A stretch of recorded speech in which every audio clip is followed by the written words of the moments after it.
Nous restons à Moscou pour parler de cette autre séance de travail, cette fois-ci avec les responsables de la société Tenex, une filiale de Rosatom. Les deux parties ont convenu des démarches à entreprendre dans les prochains jours pour faire avancer le projet de réalisation d'une usine d'affinage. Le ministre des Mines, Amadou Keïta, à l'issue de cette séance de travail, répond aux questions de nos envoyés spéciaux à Moscou, Yaya Konaté et Tchédje Kamara. Nous avons convenu qu'il fallait continuer les discussions techniques ces 2 jours qui viennent pour ensuite avoir des documents beaucoup plus fins sur la feuille de route.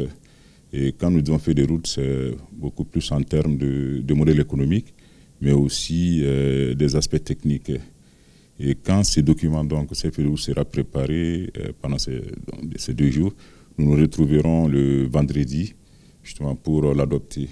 Et en ce moment, nous aurons donc un document très clair qui va nous permettre de pouvoir dire concrètement selon quel délai le projet sera réalisé, selon quel modèle économique. Dites-nous un peu quelle est l'importance stratégique d'une usine, d'une unité d'affinage pour notre pays. D'abord, ça va nous permettre de maîtriser, de pouvoir contrôler notre production aurifère.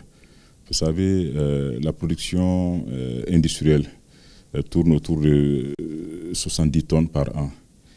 Et pour ce qui concerne l'artisanat minier, on n'a aucune maîtrise justement donc de la quantité d'or qui est produite à ces niveaux et souvent qui sort de façon tout à fait illégale. Or, avec l'usine d'affinage et les systèmes de contrôle que nous allons mettre en place au niveau de l'artisanat minier, nous allons pouvoir contrôler toute la production d'or au Mali. Et surtout qu'avec le nouveau code minier, toute la production d'or devrait être raffinée dans notre pays. Donc il y a un premier aspect lié donc, à la maîtrise de la production de l'or. Mais l'autre aspect, c'est que c'est un projet majeur aussi, un projet économique majeur, parce que ça va être de la valeur ajoutée, le fait donc de traiter donc, toutes ces quantités d'or au Mali. Et c'est pourquoi nous estimons qu'en mettant en place ces projets, c'est beaucoup plus un moyen de booster notre développement économique à travers le secteur minier.